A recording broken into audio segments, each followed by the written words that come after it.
자, 이 시간 오늘 우리에게 주시는 말씀을 봉독하겠습니다. 말씀 사무엘상 10장 1절에서 9절 말씀을 보겠습니다.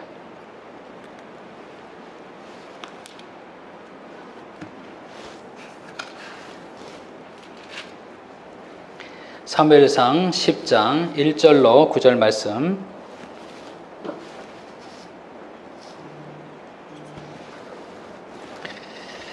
말씀을 제가 한 절, 여러분 한 절 말씀을 교독하도록 하겠습니다. 이에 사무엘이 기름병을 가져다가 사울의 머리에 붓고 입맞추며 이르되 여호와께서 내게 기름을 부으사 그의 기업의 지도자로 삼지 아니하셨느냐. 내가 오늘 나를 떠나가다가 베냐민 동지의 셀사에 있는 라헬의 부실 곁에서 두 사람을 만나리니 그들이 내게 이르기를 내가 찾으러 갔던 안나기를 찾으리라. 내 아버지가 안나기에 열매를 놓았으나 너희로 말미암아 걱정하여 이르되 내 아들을 위하여 어찌하리요 하라 할 것이요.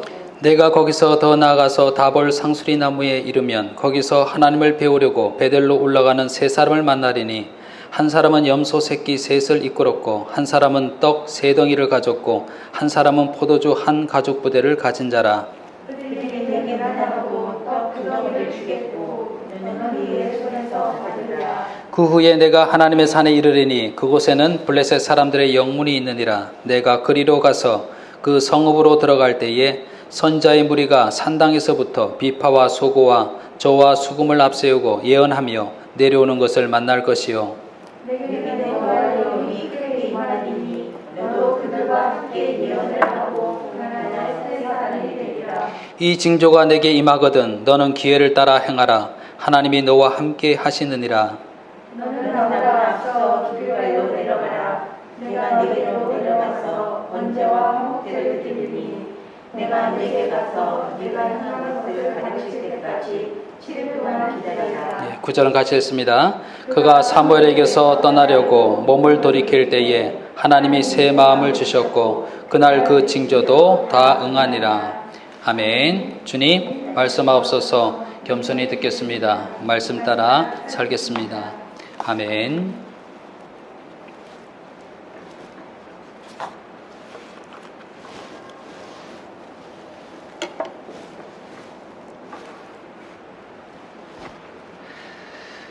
이스라엘 백성들이 자신의 통치자로서 인간의 왕을 요구했습니다. 그것을 계속해서 고집했죠. 하나님이 어떻게 하셨습니까? 그렇게 하도록 하셨습니다. 하나님이 이를 기뻐하신 것이 아니었죠. 사실 이스라엘을 다스리는 왕은 하나님이신데 하나님의 통치를 거절하고 주변을 보니까 좋게 보였던 인간의 왕을 세워서 그의 통치에 따라서 이 이스라엘 나라도 부흥하고 또 전쟁에서도 승리하고 그렇게 해야 되겠다라고 그렇게 생각했기 때문에 그렇습니다. 그런데 그들이 계속해서 인간의 왕을 고집하게 되자 하나님께서 그냥 내버려 두신 것입니다. 그 선택한 결과를 맛보도록 그렇게 한 것입니다. 인간의 왕정 제도가 가져올 그런 폐해에 대해서 경고를 했죠. 그러나 그들은 자기의 고집을 꺾지 않았습니다. 결국 그 고집의 결과가 어떠한 것인지를 체험해야 그들은 깨닫게 될 것이었기 때문에 그렇습니다. 때로 하나님께서 기뻐하지 않은 일임에도 불구하고 우리가 원하는 바가 이루어질 때가 있습니다. 우리는 내가 원하는 것이 이루어졌다 그래서 하나님께서 내 기도에 응답하셨구나. 하나님께서 이를 기쁘게 받으셨구나. 그렇게 생각하기가 쉽습니다. 그러나 시간이 지나서 결국 이것이 실패로, 이것이 어떤 좌절로, 어떤 나쁜 결과로 맺어지는 경험을 하게 됩니다. 그때서야 정말 이것이 하나님이 기뻐하시는 뜻이었을까라고 자문하는 경우가 있습니다.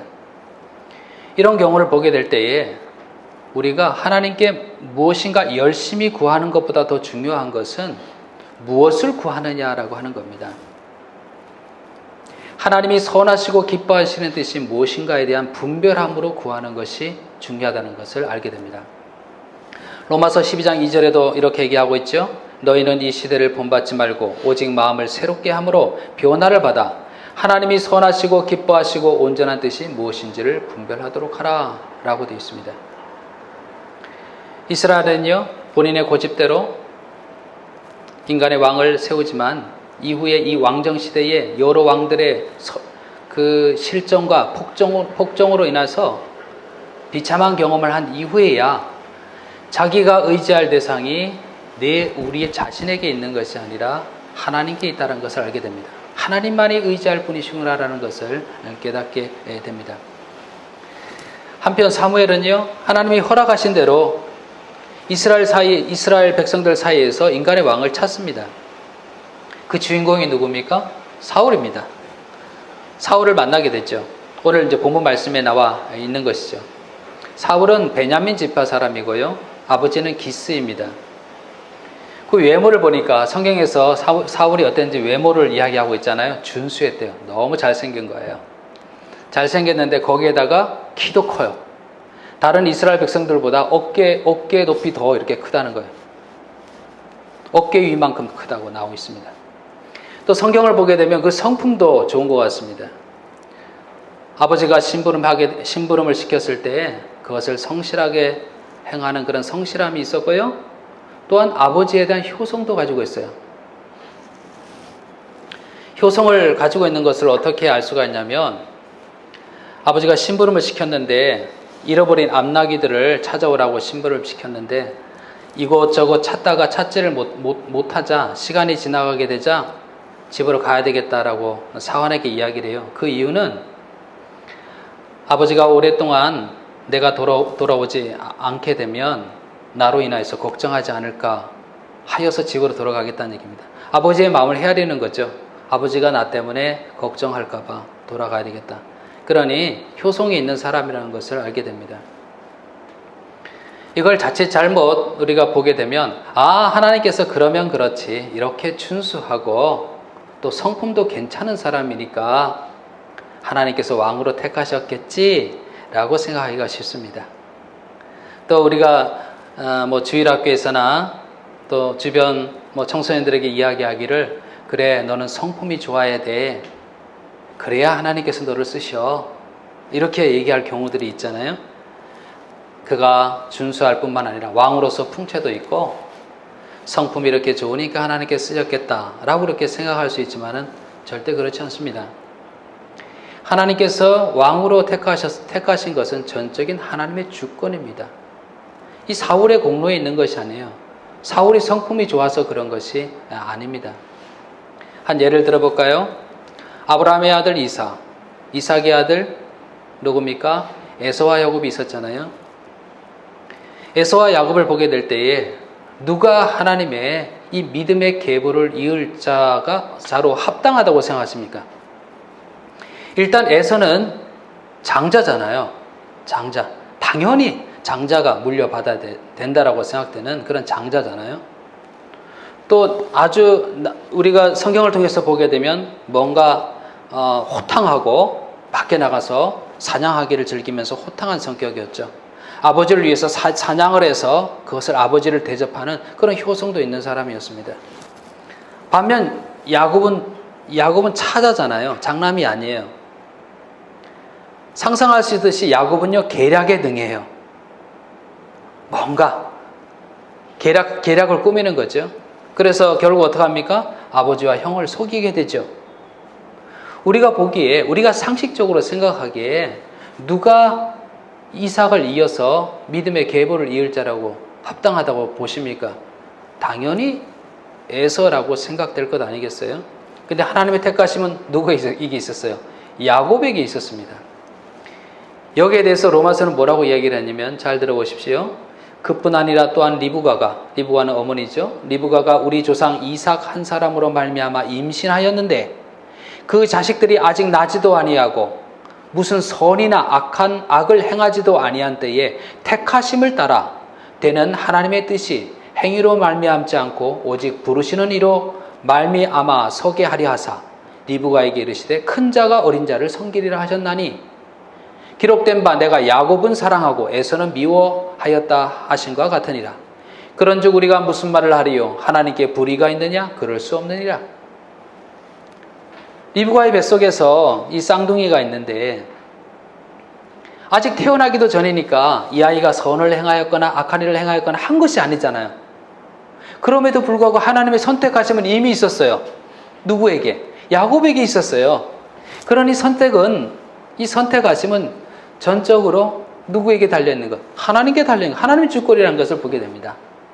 우리는 신앙을 하면서도 자꾸 우리의 선한 행위로 하나님께 나아가려고 합니다. 하나님, 제가 이렇게 이 정도 하는데 하나님 저에게 복을 주지 않겠습니까? 하나님, 제가 이 정도 하면 하나님께 이쁨 받지 않을까요? 라고 이렇게 얘기할 수 있지만은, 우리가 하나님께 무언가를 한다면 나를 선택해 주시고 나를 구원해 주신 하나님의 은혜에 감사하여 그냥 절로 내가 하나님을 위해서 하나님 안에서 행하는 일이지, 그것이 결코 우리의 공로가 될 수 없다라고 하는 거죠. 우리를 자녀로 삼은 것, 사울처럼 외모가 뛰어나서입니까? 성품이 좋아서 우리를 자녀로 삼으신 겁니까? 결코 그렇지 않죠. 전적인 하나님의 주권 속에서 은혜로 우리를 구원하여 주셨습니다. 그리스도 예수 안에 있는 속량으로 말미암아 하나님의 은혜로 값없이 의롭다 하심을 얻은 자가 되었느니라. 그런즉 자랑할 때가 있느냐? 어디 있을 수가, 자랑할 때가 어디냐? 있을 수가 없느니라. 무슨 법으로냐? 행위로냐? 아니로라. 오직 믿음의 법으로니라. 라고 이야기를 하고 있습니다. 사울의 택하심 속에서 이 사울을 택하여서 왕으로 세우려고 하시는 하나님의 계획은 하나님의 그 주도 면밀한 계획 속에서 이루어지게 됩니다. 암당나귀를 잡지 못했다 그랬잖아요. 집으로 돌아가야 되겠다고 생각했습니다. 아버지가 염려할까 해서 집으로 돌아가야 되겠다. 그때 사환이 이야기를 하게 됩니다. 사환이, 이 종이 사울이 집으로 돌아가야 되겠다 그러면 그럽시다. 예, 돌아가죠. 라고 그렇게 얘기할 수도 있는데, 사환이 그때 딱 얘기하는 바가 있습니다.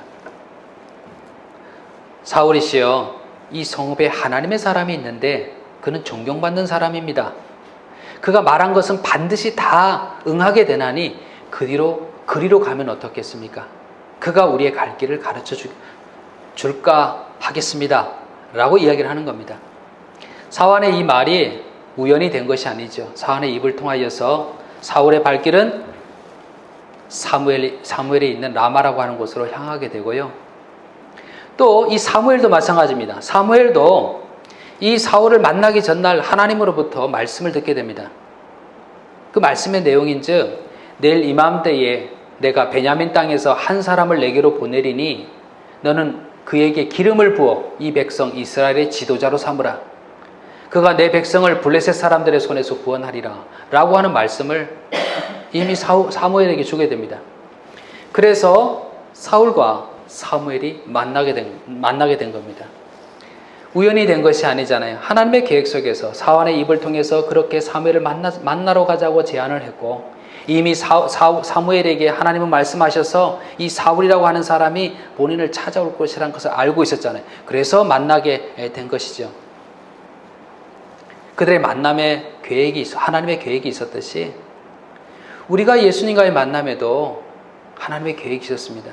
우리가 예수님을 믿은 계기가 여러 가지 다를 수가 있잖아요. 어떤 계기로 예수를 믿게 됐는지 다 다르게 되죠. 문제가 있어서 문제를 해결하려고 예수님께 나왔을 수도 있고요.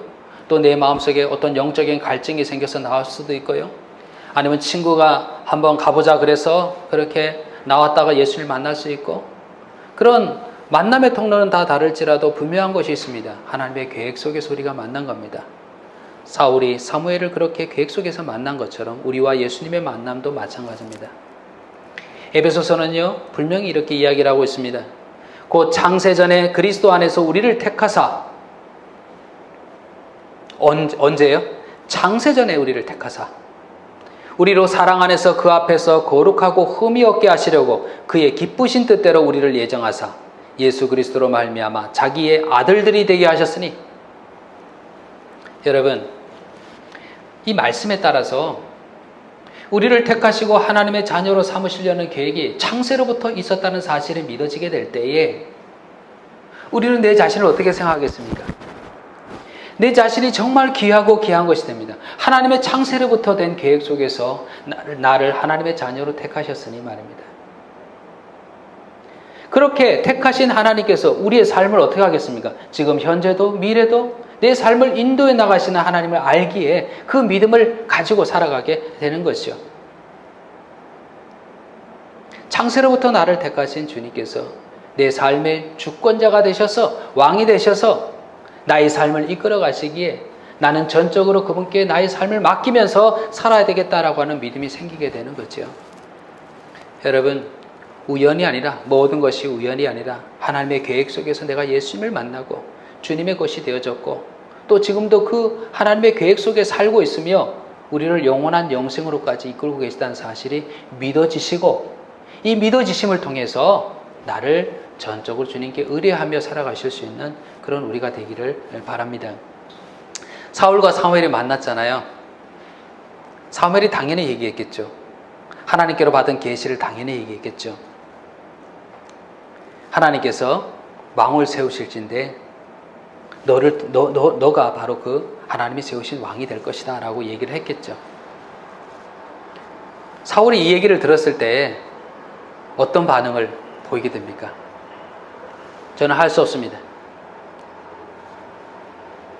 저는 이스라엘 지파의 가장 작은 지파, 베냐민 지파 사람이 아닙니까? 또 제 가족은 그 작은 베냐민 지파 가족들 가운데서도 가장 미약하지 않습니까? 그런데 어찌하여 이같이 나에게 말씀하십니까? 어떻게 들리십니까, 여러분? 겸손한 것처럼 들리십니까? 어떻게 들리세요? 너가 왕이 될 것이라 그렇게 얘기했더니 나같이 미약한 사람은, 나같이 가문이 보잘것없는 사람은 할 수가 없겠습니다 라는 말이 겸손으로 들으십니까? 어떻습니까? 자신은 왕의 일을 감당할 자격이 없다라고 하는 거죠. 근데 여러분 생각해 주십시오.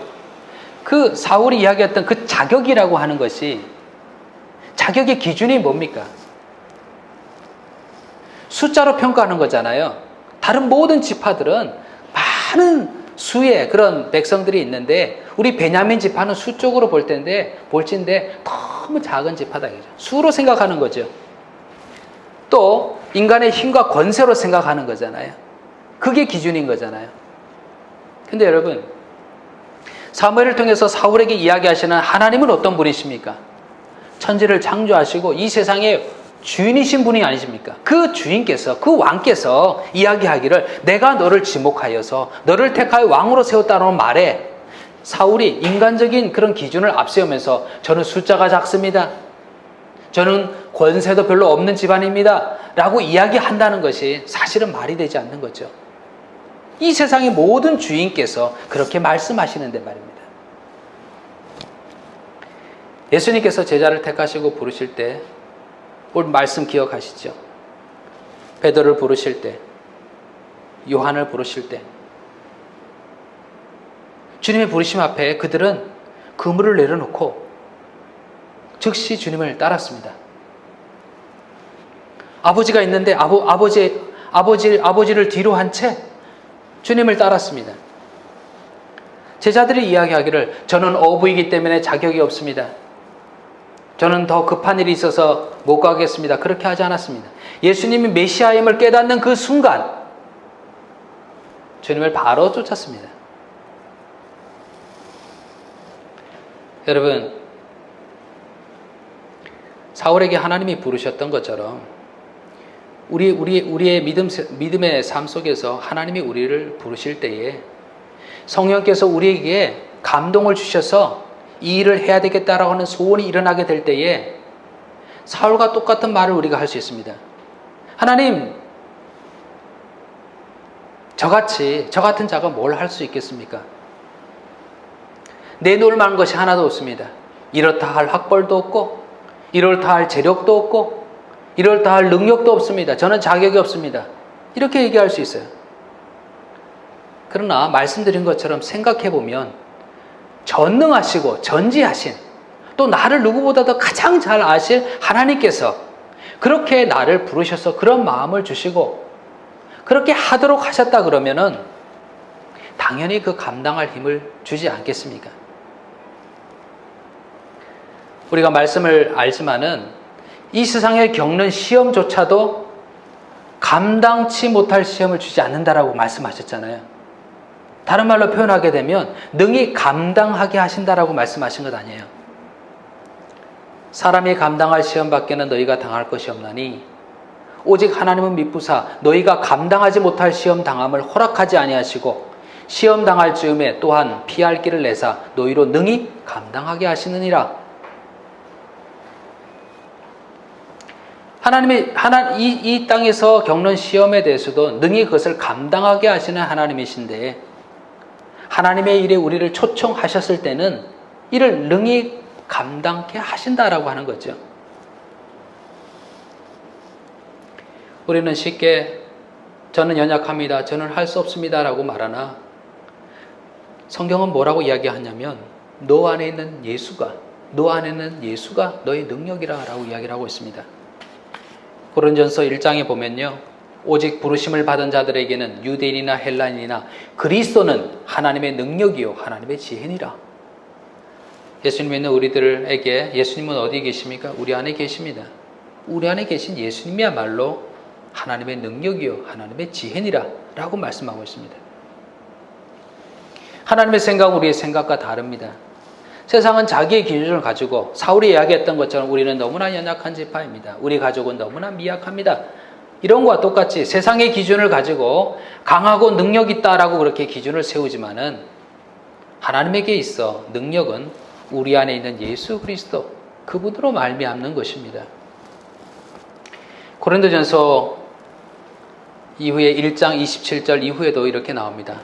하나님께서는 세상에 미련한 것을 택하사 지혜 있는 자들을 부끄럽게 하시고 세상에 약한 것들을 택하사 강한 것들을 부끄럽게 하려 하시며 하나님께서는 세상에 천한 것들과 멸시받는 것들과 없는 것들을 택하사 있는 것들을 패하려 하시나니 이는 아무 육체도 하나님 앞에서 자랑하지 못하게 하려 하심이라.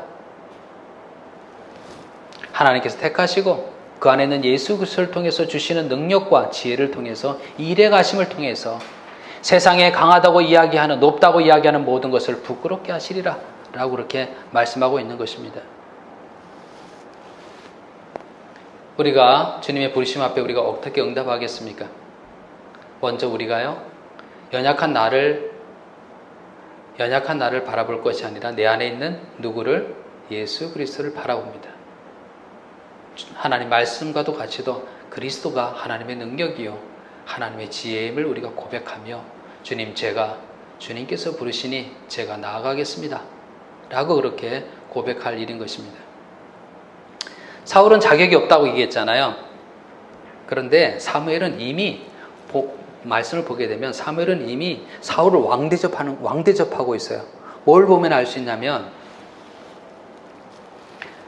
사무엘이 사울과 그의 사원을 인도하여 객실로 들어가서 청한자 중에 상석을 앉게 하였는데 객은 30명 가량이었더라. 많은 그런 손님들이 있었지만 가장 상석을 누구로 앉겠냐면 사울로 앉겠습니다. 사무엘이 이렇게 하는 이유는 뭡니까? 하나님이 하신 말씀대로 이루어지리라고 하는 믿음이 있었기에, 그 말씀에 온전히 순종하였기에 사울을 상석에 앉힌 겁니다. 요리를 해 나오잖아. 요리를 해 나오게 될 때도 그 요리 중에서 가장 맛있는 부위를, 가장 귀한 사람에게 주는 부위를 요리하여서 사울에게 주고 있습니다. 왕대접을 하고 있는 겁니다. 지금 보기에는 뭐 전혀 왕같이 하는 사람이죠. 할 수 없다고 막 이렇게 얘기하잖아요. 그런데 이를 왕대접하고 있어요. 뭐 때문에? 하나님께서 그렇게 말씀하셨으니까 그렇게 하시는 겁니다. 이미 그 믿음대로 사무엘은 행하고 있는 겁니다.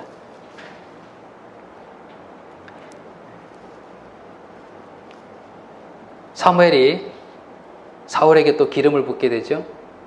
기름을 붓는다라고 해서 왕으로 세우는 예식인 거죠. 기름을 붓습니다. 선지자에게도 기름 붓고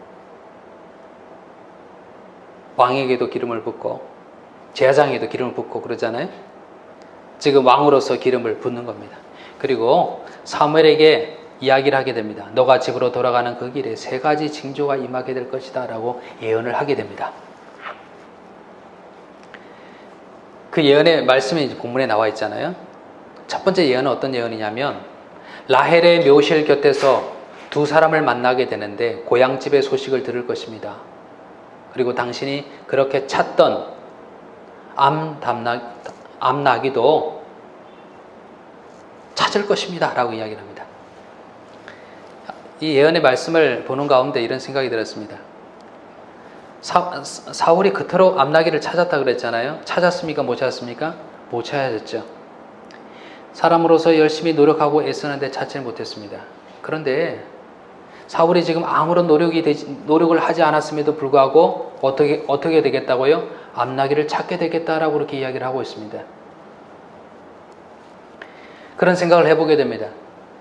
우리가 그리스도인으로 노력할 필요가 없다라는 얘기가 아니라 우리가 노력하며 이 세상에서 살아가지만은 우리의 삶이 하나님의 은혜가 없이는 하나님께서 허락하셔야 된다라고 하는 사실을 이 예언을 통해서도 우리가 보게 됩니다. 자신의 힘으로 열심히 사울은 암나기를 찾았지만 찾지 못했습니다. 그런데 예언의 말씀을 통해서 뭘 합니까? 하나님께서 하시게 되면 암나기가 절로 돌아오게 되는 거예요. 그렇죠. 지금 왕으로 세워지는 이 사울이 믿지 못하고 나는 너무나 작은 자이기 때문에 왕이 되지 못합니다 라고 하는 그에게 첫 번째 예언의 말씀 바로 그겁니다. 사람이 노력하고 애씀을 통하여서 얻는 것이 아니라 하나님께서 허락하시고 하나님께서 세우시고 하나님께서 감당케 하시면 그 일이 될 것이다 라고 하는 것을 보여주고 있는 것입니다. 우리가 잘 알고 있는 시편의 말씀이죠. 여호와께서 집을 세우지 아니하시면 세우는 자의 수고가 헛되며 여호와께서 성을 지키지 아니하시면 파수꾼의 깨어 있음이 헛되도다. 이런 꿈을 가지고 있는 사람이 있잖아요. 내 평생에 있어서 내가 집 하나 정말 멋지게 장만하는 그런 꿈을 가진 사람이 있잖아요. 그러나 아무리 내가 애쓰고서 집을 세운다 할지라도 여호와께서 집을 세우지 아니하시면 여호와께서 함께하지 아니하시면 그 모든 것이 다 헛되다 이겁니다.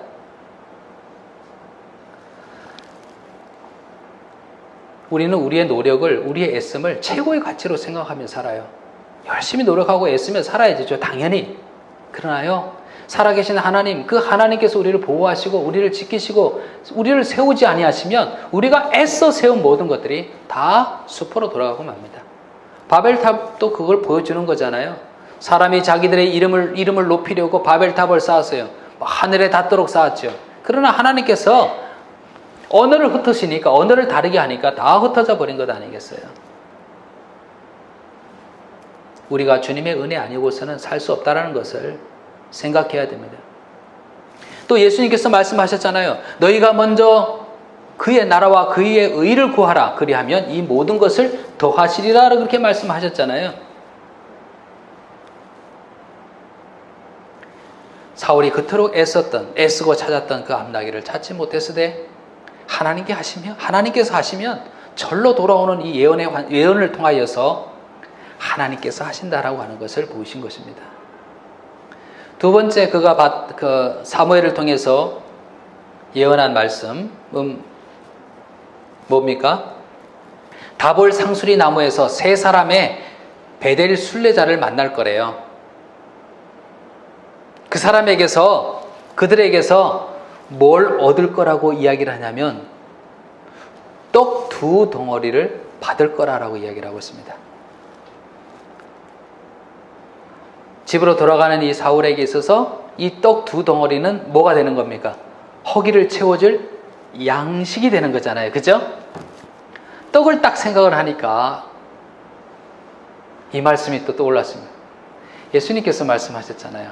사람이 떡으로만 살 것이 아니요 무엇으로요? 하나님의 입으로 나오는 모든 말씀으로 살 것이라. 예. 떡 두 덩어리를 받고 허기를 채우면서 거기를 걸어가게 했던 이 예언의 말씀을 통하여서 우리가 우리의 인생길을 걸어가는 가운데 우리의 영적인 이 갈급함을 우리로 하여금 능히 믿음으로 살게 하시는 하나님의 생명력을 주는 그 떡 덩어리가 있으니 뭡니까? 하나님의 말씀이다 라고 하는 겁니다. 내가 너를 허기지지 않게, 넘어지지 않게 양식을 줄 것이다. 너의 영혼을 새롭게 하고 나의 생명력으로 너를 채울 것이다. 하나님의 말씀이죠. 하나님의 말씀이 우리에게 채우게 됩니다. 우리의 마음을 열심히 수련하고 닦는다 그래서 우리의 영적인 갈급함이 채워지는 것이 아니라요. 하나님의 감화 감동으로 우리에게 주어진 하나님 말씀이 우리를 세웁니다. 우리로 하여금 그 생명력을 가지게 합니다. 우리를 일으킵니다. 주의 말씀은 내 발의 등이요 내 길의 빛이니이다. 깜깜한 길을 가게 될 때에 빛이 없으면 어떻게 길을 찾겠습니까? 우리 인생에서 길을 찾게 하는 빛이 있으니, 그 등불이 있으니 그것이 무엇이라고요? 주의 말씀은, 하나님의 말씀은. 예레미야가 이렇게 얘기했습니다. 만군의 하나님 여호와시여, 나는 주의 이름으로 일컬음을 받은 자라. 내가 주의 말씀을 얻어먹었사오니 주의 말씀은 내게 기쁨과 내 마음의 즐거움입니다 라고 얘기를 하고 있습니다. 영적인 존재인 우리들이잖아요. 우리가 우리의 삶에 기쁨과 즐거움을 가지고 살아갈 수 있는 비결은 하나님의 말씀을 먹는 일입니다. 예레미야가 고백했던 것처럼 하나님의 말씀을 먹는 일입니다. 이 두 번째 예언의 말씀을 통하여서 하나님의 말씀이 너를 붙들고 너를 허기지지 않게 하며 너를 일으킬 것이다 라고 하는 것을 이야기해 주시는 거죠. 동일하게 우리들에게도 말씀해 주시는 거죠. 세 번째, 사울이 이 사무엘을 통해서 예언된 그 말씀이 있습니다. 그 말씀은 블레셋 영문에서 선지자의 무리를 만나게 될 것이래요. 그때 사울도 하나님의 영을 받고 그들과 함께 예언할 것이다 라고 하는 것입니다. 너에게는 여호와의 영이 크게 임하리니 너도 그들과 함께 예언하고 변하여 새 사람이 되리라. 여호와의 영 누구십니까? 성령님이시죠. 구약에서 나타난 그런 성령님이시죠. 무지한 심령에 오셔서 하나님의 뜻을 분별하게 하는 성령, 연약한 심령 가운데 오셔서 담대하게 하시는 성령, 우리를 바꾸어서 하나님의 영의 사람으로 새롭게 하시는 그 성령, 그 성령이 사울을 사로잡게 될 것이다 라고 그렇게 말씀하고 있습니다. 똑같이 그리스도인 된 우리들에게도 성령이 오셨죠. 구약에는 성령이 임재하셨다가 떠나가지기도 하지만은 신약은 그렇지 않습니다. 신약에서는 그 성령님이 오셔서 우리에게서 결코 떠나가지 않습니다. 예수님의 말씀처럼 너희가 성령 오기를 기다리라라고 했던 예수님 말씀에 순종하여서 모여서 일심으로 기도하게 될 때 그들이 성령을 받게 되었잖아요. 성령이 임하게 될 때 그들에게 담대한 마음이 생기게 되었습니다. 예수님이 다시 살아난 사실을 증거하기 시작했죠. 복음을 증거하기 시작했죠.